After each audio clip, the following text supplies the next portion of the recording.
could I maybe start by just adding a little bit of information to my lecture, that within, I think it was 2 or 3 weeks of the Paris auction, when the Potter purchased its drawing, the State Library of New South Wales purchased a drawing of an Eora man called Tulgura, which is a pencil drawing in a oval bust format, and it was one of the drawings that was subsequently turned, probably a study done back in France, but it was subsequently turned into one of the beautiful colour prints.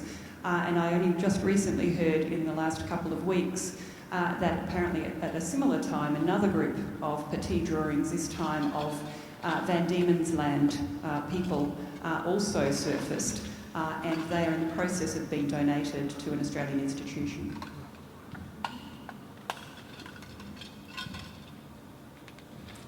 Maybe I can kick off by asking a question, and I'm going to start with Deborah because it's freshest in my mind.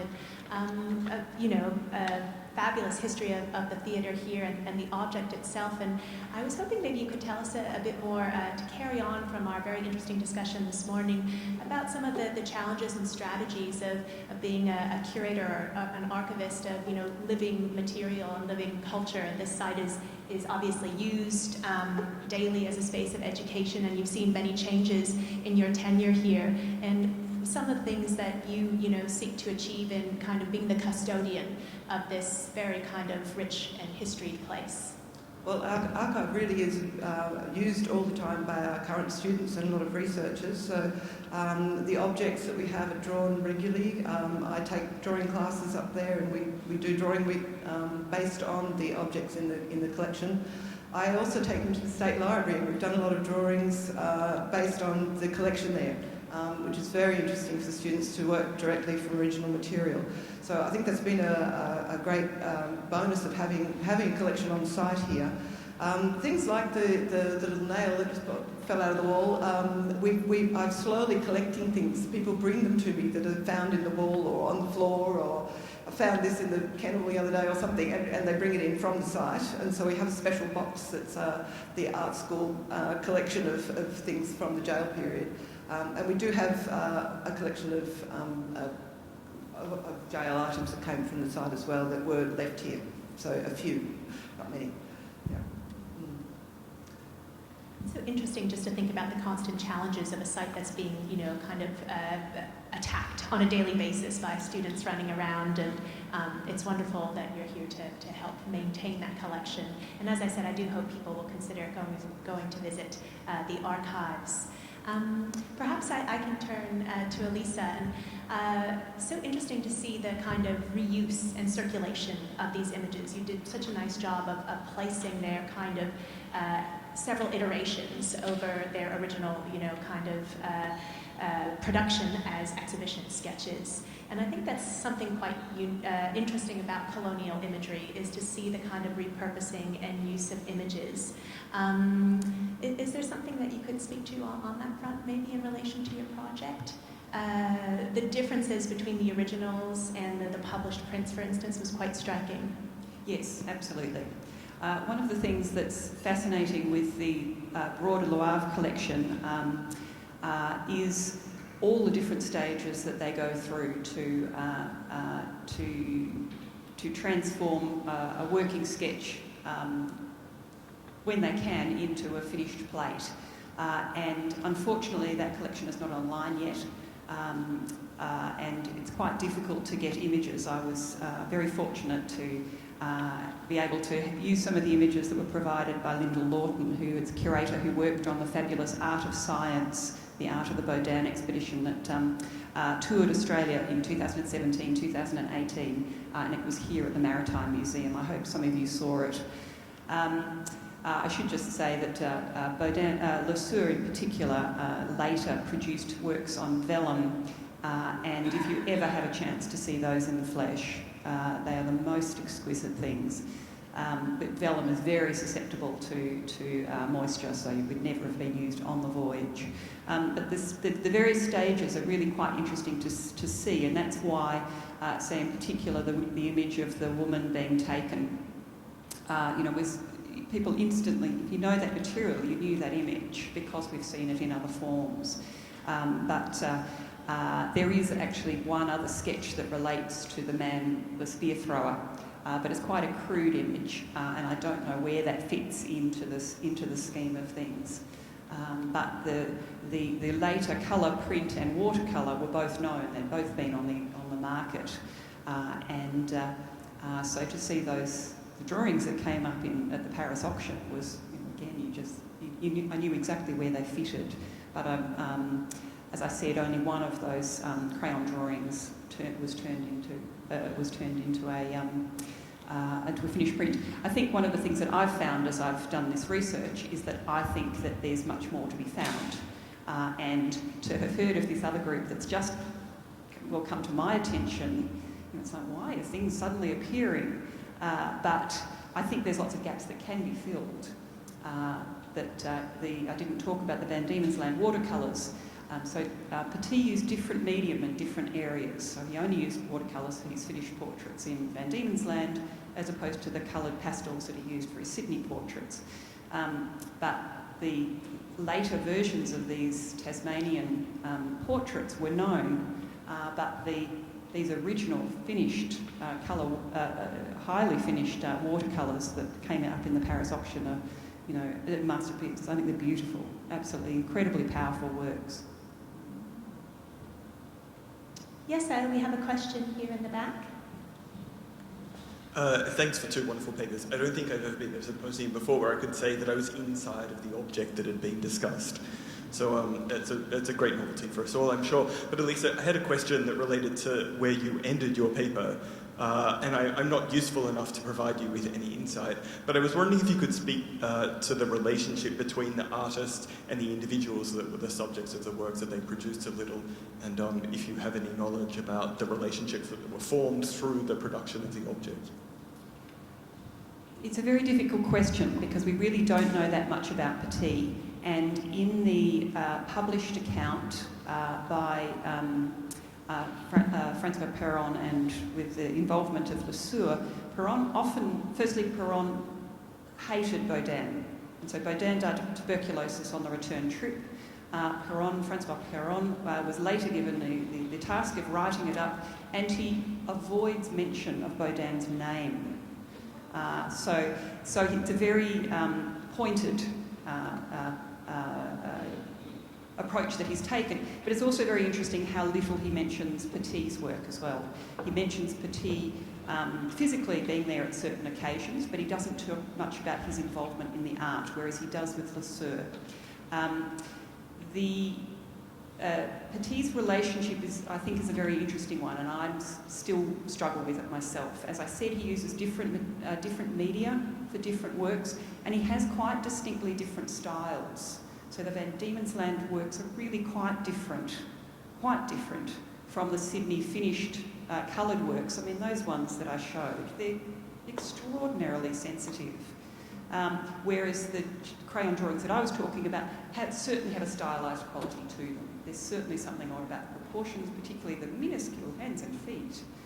So he's choosing different approaches at different times, and I still wrestle with that myself. I'm hoping to talk much more broadly with various people about that.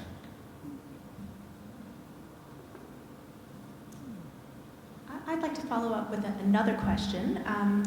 Going back to how images were kind of changed in terms of, I was really struck by the published group image at the end where the body decoration had been worked up significantly, and the shield decoration, again, had been worked up significantly from the original drawings. And it seems that this is something that happened relatively commonly with colonial images, going back to my days listening to Anita lecture at Sydney Uni on, prints of Augustus Earl versus original drawings of Augustus Earl. And it's interesting to think about those changes and why they're made, I guess, for the intended audience, perhaps, or maybe you could speak to that. I think the Baudin expedition was very much set in train as a scientific expedition, and was very much approached in my pronunciation of this is terrible. It's Société des Observateurs de l'Homme, the Society for the Observation of Man, was set up in 1799, so only just a couple of years, 99, it was only just a couple of years earlier. And this is the first anthropological society. And the expedition set out with very clear instructions about how it was to record and observe the various communities that they met. So I think the resulting images show a bit of both of that. I didn't have time to talk about those plates that I showed of the tools and implements and so on. I mean, at the top of the black and white one was the woven headband that most of the men are wearing. The reed necklace was there. You know, they've really, and we don't know, much about the objects that were taken back because they were all destroyed, but the accuracy seems to be really quite evident there. Certainly there's some changing in the presentation of some of the portraits. Some of them become a little bit more anglicised, some of the proportions change, but there's lots of notes written on the drawings that survive, the working drawings, about do not change these proportions. For example, the very skinny legs in the crayon drawings are actually a point that was noted quite a lot, and they talk about spindly legs, do not change these. So I think there's a bit of both. One of the people involved back in Paris wanted to remove things like scarification. He thought the presentation of the physical or the physiognomy was what was needed, whereas of course now scarification, is such an important cultural practice, and anything that is recorded would be of interest. And the ones, my question about whether it could possibly be the same man, I'm not sure my opinion on it either way. But that in one of them, the spear thrower, you can see the cicatricity pattern. It's quite distinctive. And on the other one, he's got his back turned, so you can't compare it. But in the Freycinet images, Freycinet's book is fascinating to read. He has quite lengthy descriptions about Indigenous culture, again, as he perceived it, and he's calling back on a lot of published material to that date. So he refers, from the 1820s to 40s, he's still referring back to Collins writing in 1798 as though things haven't changed. We've been talking about that before. But the exaggeration in that colour print, and maybe that's why that print didn't get used, that actually they'd gone a step too far. I don't know, but certainly I didn't have a chance to.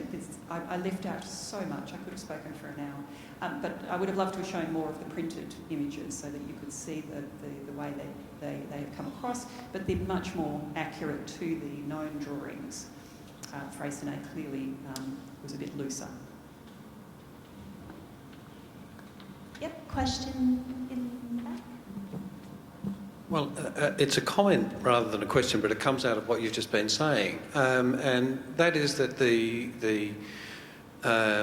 reiteration, the repetition, the adaptation, the reworking, the recombination, which we tend to think of as being enclosed within a ghetto of printmaking or of exotica from natural history drawings or whatever, is in fact the totality of the Western tradition, which is it's all about copying and reworking until the 19th and 20th century, when the notion of the originality and the avant-garde becomes the dominant ideology, and we immediately forgot that everything else that's come before was all about reworking, from the Greek to the Roman, from the classical to the Renaissance, from the Renaissance to the Academy, and so on.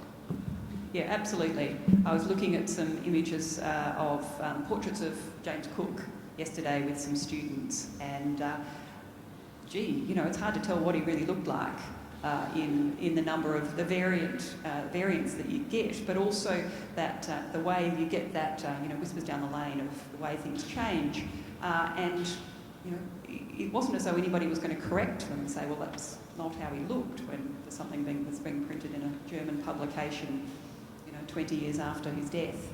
So absolutely, I mean, the whole tradition of the reproduction of prints and the transmission of visual imagery absolutely is Western tradition. You're right. Thanks. It's another question for Anisa, but I was interested, maybe it was just a throwaway line, where you said that they took on cloth but not clothing, and I just wondered, in a way, whether or not that's a kind of category around what is clothing, whereas headdress may, or... I think I just wanted to clarify. I couldn't find the quote. I wanted to have it in my notes because I thought that question might come up. There is a quote that I think is in Freycinet where he talks about people that he saw who were wearing cloth in their hair and on their wrists and I think it's armbands.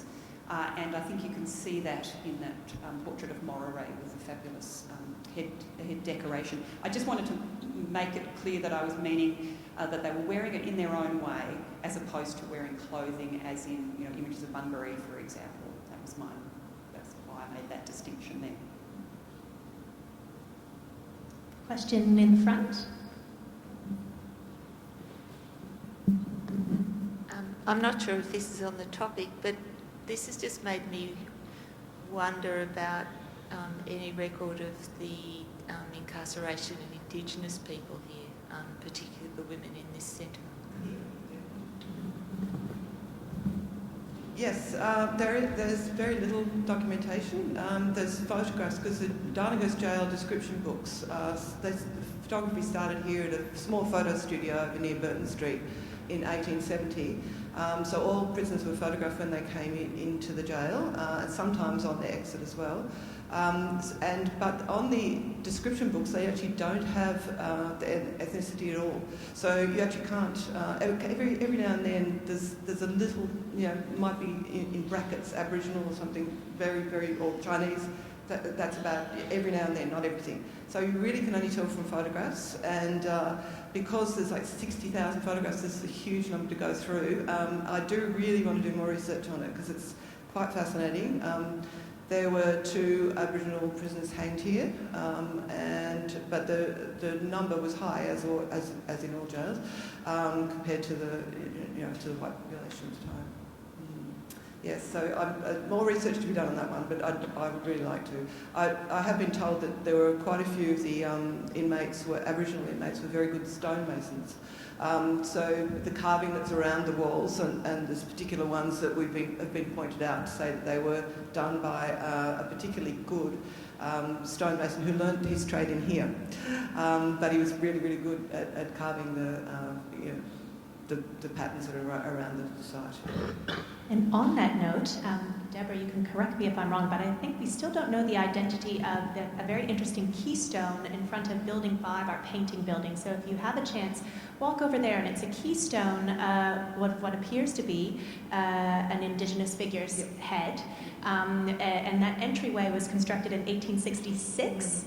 And if so, it would be quite an early, I would guess, representation of an Indigenous Australian in terms of carved architectural decoration. It is a very interesting one. It's falling apart a little bit now, but that one is the one that's referred to in the newspapers at the time, that it was carved by an Aboriginal bushranger. Interestingly, bushranger got added on there somehow. But so we have heard, there's quite a few reports of that, but I still haven't actually can't be totally sure of it. But yes, that one's a very interesting one and needs more research too. A lot of the carvings were chipped off when it was turned into a technical college. So the ones on the morgue, if you walk past the morgue in Burton Street, there was a skull and crossbone there. That was chipped off in 1920, between 1920 and 22, when it was turned into a technical college, because they didn't want people to remember that it was a jail, even though we now are very interested in its history.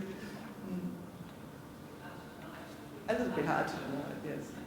I think we have time for another question. Yes? Anisa, you mentioned, thank you for the presentation. You know how enthralled I am about that stuff, even if you didn't talk about the Tasmanian works. You mentioned that you hadn't started any consultation yet. Do you have any thoughts about what you might do in relation to those very, very early images and looking for opportunities to connect them up to people today?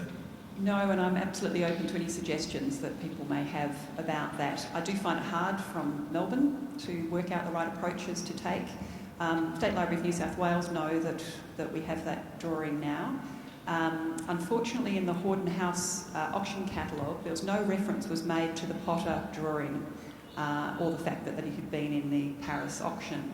And I think that's a pity because there's good information in that catalogue, but it means that you look at the spear thrower without looking at the shield bearer, and I think they have to be read together. Now that I've been wanting to, since we purchased the work, I've been wanting to do this research that I was then found the time for before this paper, and now that I've put this together and have it clear in my mind about the way the three drawings in the Paris auction connect with the 4 drawings in the Loire collection and so on, that hopefully I can proceed from there, but I'm certainly open to any suggestions that people have about that. Maybe Jonathan can help you kick things off.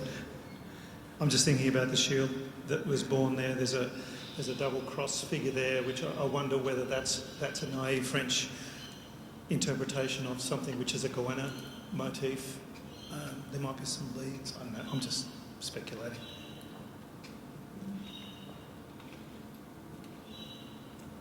Any final questions? Well, I'd like to please join me in thanking Deborah and Anisa, because